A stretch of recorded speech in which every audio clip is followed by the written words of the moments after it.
And Davis out there. What were they able to do? Both were full participants, which was great. We didn't do any live or any contact. Yeah, a lot of guys who logged heavy minutes yesterday, so it was just more of a mental day. Did a lot of script, a lot of shooting, a lot of cleanup. But it's good to have them out there. Good to see them kind of do things at pace, kind of get reacclimated or acclimated in Rui's case. So it's good. It's good to have him out there, and guys can kind of get a feel for him and what we want to do spatially. I know you've said a few times that you need to see Rui out there. Kind of like just what are the initial impressions, baseline testing of where it is right now? I mean, it's hard to tell. I mean, there's no defense out there. Just on the 5-on-0 stuff, he's still kind of learning the offense and understanding the timing, the spacing, the terminology. So it's still slow going. But he's shooting the ball well, which is great. We've obviously seen him impact the game. In the dunker, working below the defense, his paint finishing, his ability to drive and score. So I mean, it's still early, but to have him out there and to be a part of days like this are invaluable. Will Davis play tomorrow? Most likely. Most likely. And will Rui travel? It's still up in the air. Yeah. What did you like most about the win you guys had against the Pelicans pretty recently that you'd like to see translate to tomorrow? Well, I don't want to see us get down double digits late in the third, but the fact that we were able to climb back into it, we stayed with it. We found ourselves in that situation quite often. Even last night, gave ourselves a chance. Shouldn't have come to that, but it's a one possession game with 50 seconds. We had possession briefly, but certainly a winnable game. Hopefully we've learned from some of those mistakes and won't repeat it. But the fact that we've stayed competitive in those situations is a good sign. And what are the keys just in general to this road trip? You guys have played so well at home. Now you're going on next one. Well, that in itself, I mean, the home court has been good for us for a number of reasons. But good teams find ways to win on the road. You have to, and part of that is doing what we can do to control the controllables. Limiting our turnovers, making sure we finish possessions defensively with a rebound. You look at last night, for example. Although at home, but the turnovers killed us. Those are empty possessions. Then you tack on some of the possessions where we're not organized, we're not spaced correctly. We did the math, and it was a big chunk of our offense. We can control that. So that will help avoid some of those lulls and hopefully keep us in the game. Seems like last night you noticed sort of some teaching moments, I think defensively, maybe. After watching the film, kind of what stood out to you in that regard? It wasn't necessarily us doing anything different. There were possessions where we did it right and it worked. And we did it with a little bit more effort, a little bit more communication, better technique. So it's not like, we just have to scrap everything and start over. It was just more, let's do it the right way, do it with effort. And if that doesn't work, then we'll change. But we came out and started doing things correctly, and it paid off. We were able to kind of, chip away at it. All right, Coach, let's switch over to Zoom. We'll start with Josh. Coach, as you know, this is going to be the longest road trip this particular team has taken so far. Is there anything that a team can learn about itself on the road that it can't learn elsewhere? Or are there areas that the road brings out that are valuable to learn? Well, you hope being on the road, it's most often a hostile environment. So, we're all that we have. So it's just us pulling together and finding a way. Regardless of our situation or our status, or are we whole or not, nobody cares. So whomever we play, whoever we have available, that's it. So usually there's that kind of bind together mentality, pull together somehow, some way, figure it out. And hopefully that carries into our competitive spirit and, how we approach and how we handle some of these, adverse situations. We asked you about it a little bit over the last couple of days about three-point shot selection. But when you're determining what is a good three-point shot, what isn't, what are some of the areas that you evaluate and you look at statistically that either confirm or don't confirm what your eyes are telling you? I mean, the easy one is, wide versus contested, wide open versus contested. You could break it down even further.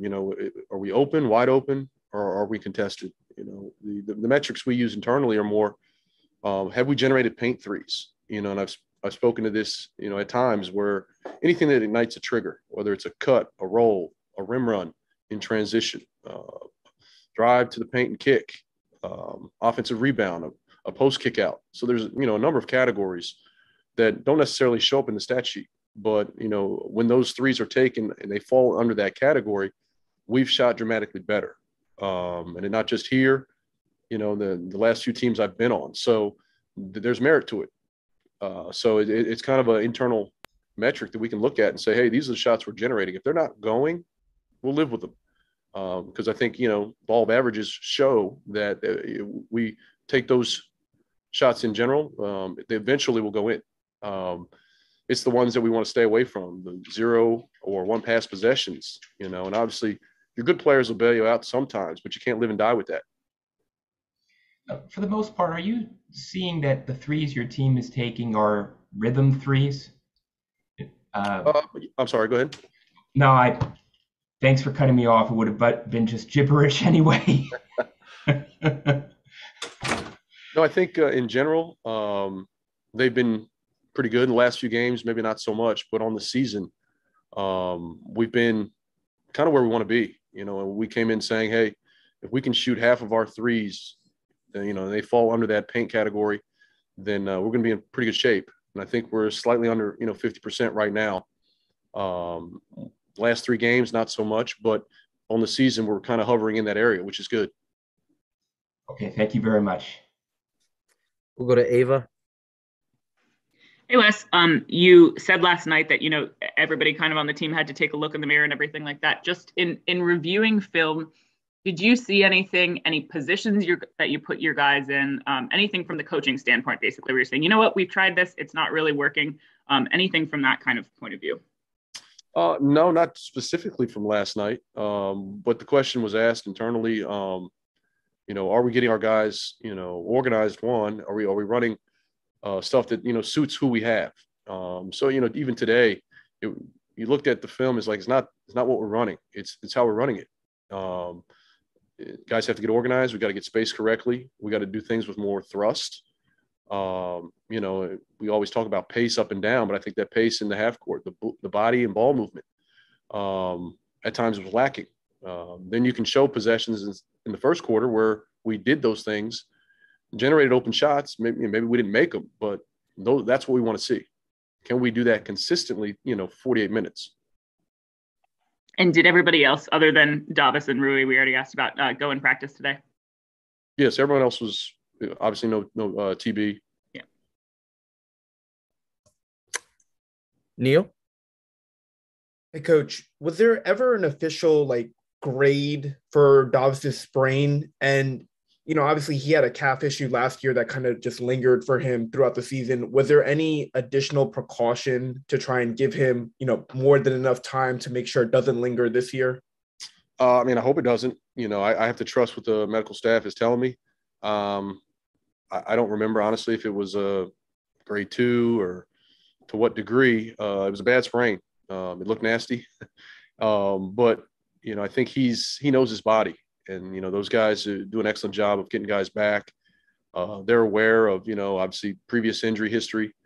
All that gets factored into his ramp up. So we've been more than cautious and slow with this. And even Davis is ready. He feels like he's ready to go. So we'll be mindful. Obviously his conditioning will be a concern, but I don't think there's any limitations on the ankle itself as far as, his minutes. We just have to be mindful of the stretches. So, for his endurance. And you had mentioned early in the season that, opposing teams are attacking Denny for whatever reason, and you guys are like, bring it on. We love it. Do you see teams, maybe in the future as they get more film on Denny, as he continues to prove himself, maybe not doing that as much, or it's all up to them? I can't read their minds, but, I'm just happy that, we got another guy who can be a stopper for us. He's shown that time and time again that he's got the ability to do so. He's got to clean it up a little bit where he learns to defend without fouling, but the physicality, his size, and his versatility to switch, whether it's on smalls or guard those bigger wings or small forwards, even centers at times. So it gives us some flexibility to kind of move him around and shift and change our defense. But, if they want to target him, that's, not the end of the world for us. Obviously him on the floor has been good defensively. Thanks, Coach. Christos. Hey, Coach, how are you? What do you expect to see in this upcoming road trip for your team? And you have as a team, you have some great games on the road, like the Raptors, like against the Raptors, against the Celtics. What do you would like to see on this coming road trip? Well, I'd like to see us sustain our play. That's kind of been a reoccurring theme, and no one's going to play a perfect game.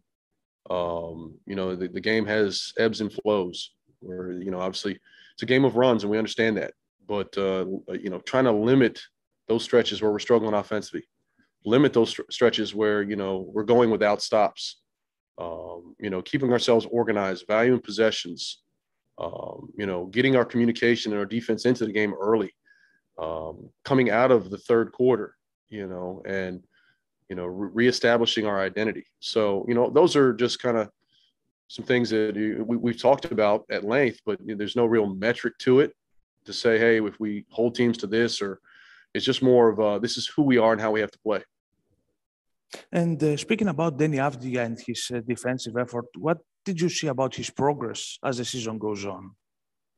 Well, it's gotten better. I mean, I didn't really know he had the ability to do some of the things he's doing, in the preseason. I mean, a lot of that was, he missed a lot of September workouts, the open runs. So you just didn't have a feel for him. You watch film from last year and it shows some glimpses, but it is somewhat limited. So just kind of have your hands on a guy every day to be up close and personal and get a sense of who he is and how he responds, I think is great. He's shown time and time again, he's got that ability. It's something we're going to lean on. We'll go to Zach. Hey, Coach, when a player is learning your playbook and applying it for the first time, what are some challenging aspects, do you think? Well, I mean, the challenge is, for us more so for the player, because you can't throw everything at a guy who hasn't been around and expect him to pick it up quickly. So I think the biggest thing is understanding the spatial dynamics. It's one thing to understand, a specific play, my spot in this play, what is my responsibility? But when that play breaks down, now what happens?